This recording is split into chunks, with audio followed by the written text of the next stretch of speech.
Hello and welcome to our lesson on ionic half equations.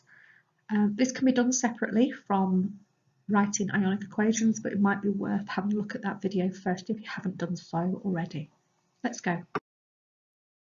So we looked at an ionic equation showing the active ions in a chemical reaction, whereas a half equation only shows the movement of electrons. So they are two similar, connected, but different things you need to be able to do.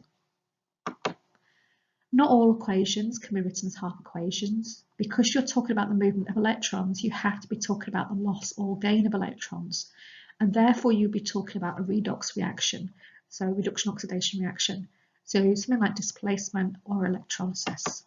So this is going to be key, the oil rig. Oxidation is the loss of electrons and reduction is the gain of electrons. So let's get straight in and look at an example. Here's a simple displacement reaction. The more reactive zinc displacing the less reactive iron to become zinc oxide plus iron.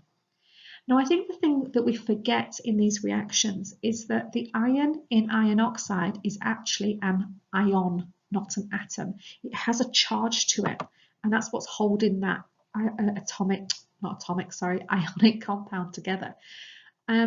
And obviously by the end of the reaction, the products, you have an atom of iron. So what you're doing is you're actually thinking, well, how am I going from here to here? How am I going from an ion to an atom? Now, we need to have some standardization here. We need to think, okay, we're going to use this symbol here. This symbol, E, lowercase e minus, is the symbol for electron because electrons are negative. And the other thing we're going to need to worry about is whether we're plusing or whether we're minusing the electrons. So how am I going to go from a positively charged ion to a neutrally charged atom? Well, I'm going to add 2 negative electrons. If you're scratching your head thinking, I'm pretty sure I should have minus there, remember our ions, okay? If we are gaining electrons, we are becoming more negative, which is what we want to do in this case. We're already positive. We want to come back towards that negative area, come back to neutral.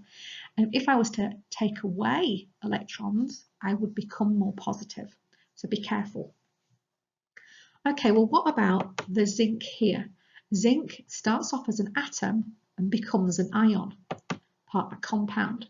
So here, how do I go from a neutral atom to a positively charged zinc ion? Well, I'm going to take away 2 negative electrons. Okay, does that make sense? Are we there? Okay, well these are the 2 half equations for this reaction. Now, how do we add a bit more detail to that? Well, likely is they're going to ask you about the redox reaction. Is it oxidation or is it reduction? Now, for me, I cannot do this without writing down oil rig. My brain just cannot cope. Now, you might be different, that's absolutely fine, but have no worries about writing anything, scribbling down on your exam papers, just do it if it makes your life easier. So oxidation is a loss of electrons. So which one of these is losing electrons? Well, it's going to be the zinc. So I would say that zinc has been oxidized, double checking that. Yeah, that's right, oxidation is loss, okay, and reduction is gain. Which one's gaining? That is the iron has been reduced, one of each. Okay, I'm pretty happy with that answer there. Okay, let's try another one. Okay, so let's look at electrolysis. So I haven't gone through the whole entirety of electrolysis. You can look at that elsewhere. But let's say we were asked a question about the electrolysis of aqueous. So it's got water, sodium sulfate. And I've come to the conclusion that at the cathode, I'm getting hydrogen, and at the anode, I'm going to get oxygen. So remembering that in electrolysis, we have ions moving, and when they get to the anode or the cathode, they gain or lose electrons to become the atom again. So we're going from an ion to an atom.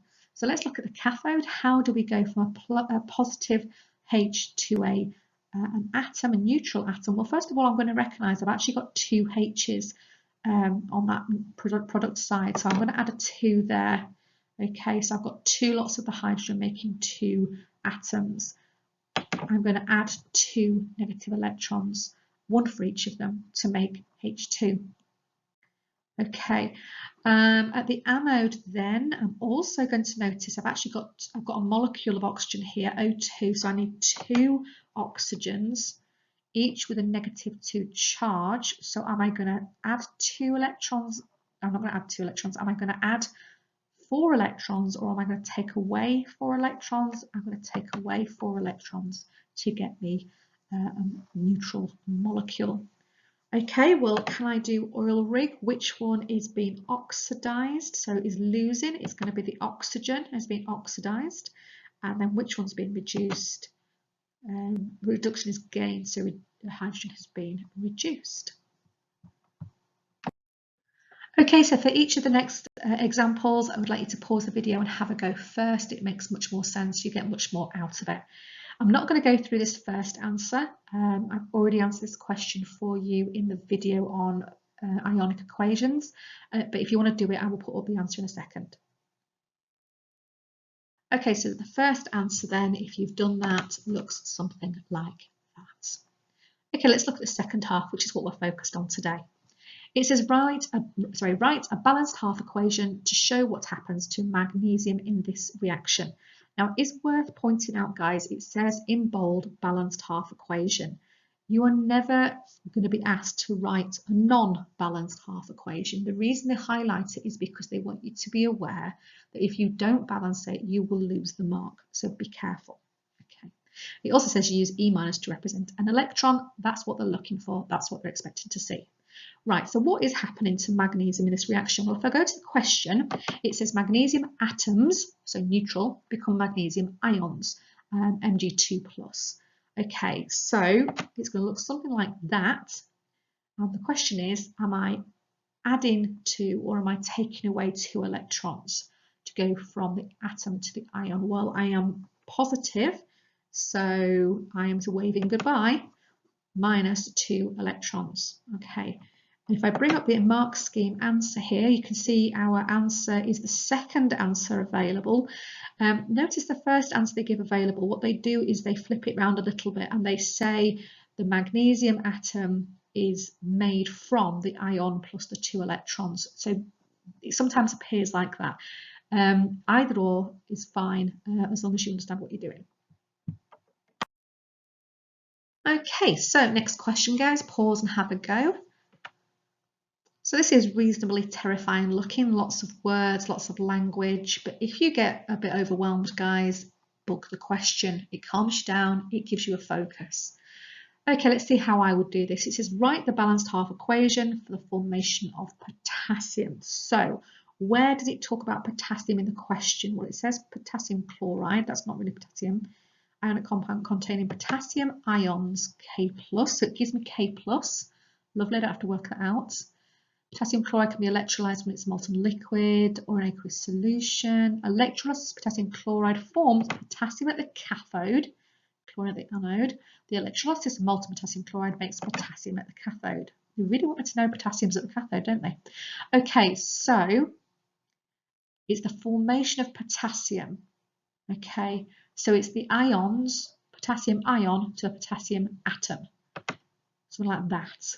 Okay, potassium atom makes sense. It's an atom, sorry, not atom, ion. It's in the liquid, it's moving around, it's an ion, and when it gets to the cathode, it forms the potassium atom. Okay, how do I get from K+1 to K?